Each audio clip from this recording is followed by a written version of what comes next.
Welcome back, everyone, to the Bitcoin Business Bureau. I'm your host, as always, LitecoinLeader. Today, I wanted to talk about a few different things, to review some of what happened in Miami, both at the Bitcoin 2022 and also Shitcoin 2022. Got to touch on that as well.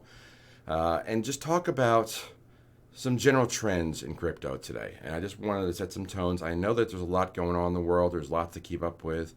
But I think there's a lot of conversations that happened in Miami, especially at Bitcoin 2022, that were geared towards mostly Bitcoin. And it seems to me that a lot of people want to push adoption and get people into crypto. And there's a lot of cryptocurrency things that are going on in the world with El Salvador and now Russia and other countries. I just saw Rio again. I'll post up here my Rio video. I talked about Rio being one of the linchpins that leads to Brazil, which leads to all the BRICS countries, Brazil, Russia, India, China, and South Africa, which create a new financial system. It replaces the SWIFT system.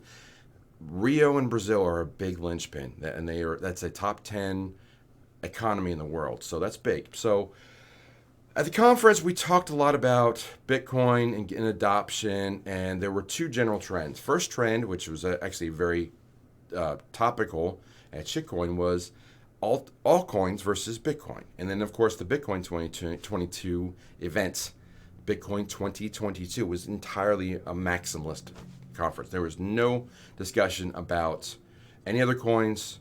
There was all about Bitcoin. A lot of it was geared towards mining, or ancillary projects like Nexo and Celsius and other things that are tangential to Bitcoin. But there's a lot of miners there, a lot of talk. And honestly, Patrick and I agree. Patrick is, he's basically moved on from mining for the most part. But think about it. Why would you go after mining a coin that's already over 90% mined? We have 19 million of 21 million already mined. There's only 2 million left. It's very cost prohibitive to get into mining too, especially with power. So unless you have really, really cheap power, it's very hard to get into it. So I saw it at Bitcoin 2022. I saw it at Bitcoin Day in Oklahoma City. The maximalists are all about the Bitcoin network, and they say that that's the best one. There could be no better, or there could be no alternatives. Well, that's a bad thought. And they also thought that they had, and I've heard this, and I immediately pointed out because the hypocrisy of the statement, which was that we need to promote adoption. I'm like, well, if you're going to be exclusionary of all the other 18,000 plus coins and only say there's one and only Bitcoin, nothing else, you're fractionalizing and you're fracturing your own crypto world. So if we should all unite and push together and say cryptocurrency is a form of a new financial freedom and a path forward, regardless if it's Bitcoin or another coin. Whichever coin you believe in, owning your own wealth, owning your own value has value. It's important. So it's tough. But and I'm going to relate a story. I think I've told a story before, but before I tell that story, I think that I made this analogy a couple of times in both locations, and I said, Bitcoin to the rest of the cryptocurrency is much like English to the rest of the languages in the world. Like, obviously, English is the top language, and Spanish is catching up. So call Spanish Ethereum if you want, whatever. But there are places sure, it's much more convenient to know English to go all around the world because you will find English-speaking people pretty much everywhere, much like you find Bitcoin everywhere. But there are plenty of places on the planet where German, French, Spanish, Russian all work just fine in those locations. You don't need those alternatives. You don't need to go to English. You don't need to go to Bitcoin. You can use Divi, Litecoin, Bitcoin Cash, Monero, whatever coins work in that area is perfectly fine and fantastic. I know that Dash works great in South America. I think Dash is very big in South America, and that works great for them. So to be a maximalist is really to be myopic and short-sighted. It really is. So now I'll tell the story. So when I used to be in real estate, I would encounter people through my course of transactions, title companies, realtors, whatever, appraisers, and I would sit down with them and I'd say, look, I like how you do your business. I would like to know a little bit more about how you make your money. And they ask, of course, why? I said, well, I am looking to do 20 transactions, not just one. I'm in this as a business, not just as a one-off to buying my own house. So tell me how you make your money so I know I can take good care of you, create a win-win, and then we can proceed forward and we can do many deals together, and I can rely on you, especially if I get into a one that's a little tougher to get done. So when they raised their jaw off of the table and said, "Oh, no one's ever had a conversation with me like that," and I immediately had them as a business partner, not directly, of course, but I have an association with them, and we can work together because I know what they're about. I took an interest in them; they took an interest back. And we developed a win-win relationship. That is what you need to do. You need to understand what people's motivations are. One of those motivating factors right now is clearly money. People need money because inflation. Prices are going up. It's getting harder and harder to buy and survive in this world because income is not keeping up with inflation. So with that in mind, and then what I did, and I created something back for the Utah conference I spoke at, which I think it was October.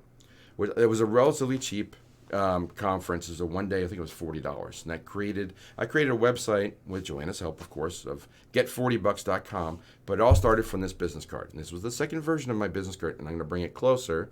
And this is on my website. If you go to the top corner, click Get 40 Bucks, you'll see a 3 or 4 minute video explaining this. So what I did was I made 3 QR codes. You can see the first one on the left says Cash App. Then comes Nexo. The third one is my website. We'll talk about that in a moment. But I went on stage and I said I wanted to figure out a way to get people motivated and take action to actually join Bitcoin and crypto. So here's what I did. I said, if you don't have Cash App, you can download Cash App. You get $5 for free. Not financial advice, I have to say that. But if you got $100 of Bitcoin and then moved it to site number 2, Nexo, not only will they give you $10, which was the price at that time.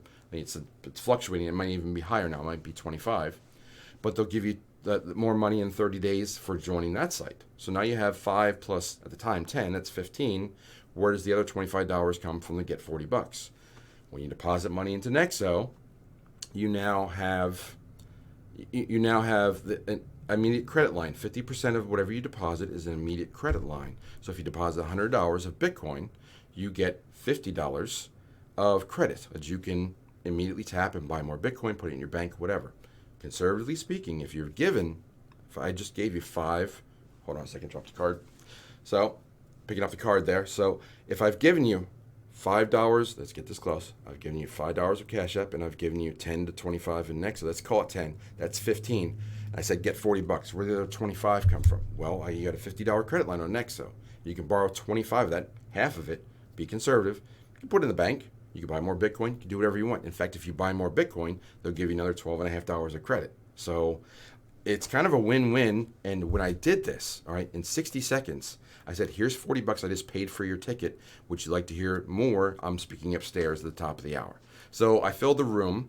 But this is it just proved that these cards flew off my desk like hotcakes. I could not give them away fast enough. But I showed people how to get Bitcoin with Cash App, how to move your Bitcoin from Cash App over to Nexo, and then Nexo teaches you how to borrow. So you became your own bank, and you didn't even know it in under 5 minutes. Now, did you have to fill out a little bit of little KYC and get your bank account hooked up and everything? But yes, I didn't tell you that part, but you'll figure it out. But I've basically given you 40, 50 bucks, whatever. They have a call to action. And that's what you need for adoption. You just can't just say you should get into Bitcoin. You're like, hey, you look like somebody that could use 40 bucks. Now, I want to warn you, if you approach people with that, especially if you're a man approaching a woman, be careful how you phrase that. It could get you a nice slap on the face if you say it wrong. But, if you go up and say, hey, could you use $40 for free? That's a great approach. Just do that. Go out there, reach them, talk to them, and give them a call to action. So I know we talk a lot about adoption. I know we talk about we're getting closer and closer. It's getting wider spread all over the world. But if you want to help adoption in your community or just go around, I don't care if you make the same card. It's on my website. You go ahead and go to Flowcode and get the same QR codes. Notice when I talk to the person, I never mention the third code. That's my website. It could be your YouTube, whatever you want that to be, should probably be your website. But they will learn that I just made 40 bucks from these 2 codes. What does the third one get me? So they will naturally come and follow you. So they'll follow your YouTube, they'll follow your website, they'll do all that cool stuff. So And again, I just want to point out, there's a lot of different things going on today. I'm just kind of chilling out for the rest of the weekend, letting you catch up on my videos. I'll point up here again. I've got the Nexo series. I've got the Get 40 Bucks. I've got, it's going to be shown earlier, the Mount Rushmore part. So there's lots of things to check up on my site. There's plenty to check out. We did have an AMA last night, which was really good with CryptoConfidential. Really entertaining, lots of good conversations. And I'll be doing another one next week. I'm not sure if it's going to be, it's probably going to be a free one on YouTube, just so you know. So it'll be free on next Wednesday. But that's where we stand today. I think that about covers it. If you want to get adoption, drop the Bitcoin maximalist mindset and give people a call to action. Say, if you want some free money, here you go. And if you don't have a card, send them to get40bucks.com. 3-minute video, maybe 4. It's even shorter than this one. And then leave your number, leave your card, and say, if you don't understand it and you don't follow what LitecoinLeader's talking about, call me and I'll help you out. So help people get involved, help people, give them a call to action, give them free money that's not even yours, giving other people's money, incentivizing them. That's how you do it. So lots said today. I hope you enjoy all my videos. I hope you have a great rest of your week. I'm just going to unplug and relax this weekend. I'm going to close the drawer in the bureau, say follow leader one more time, and I'll talk to you soon. Take care.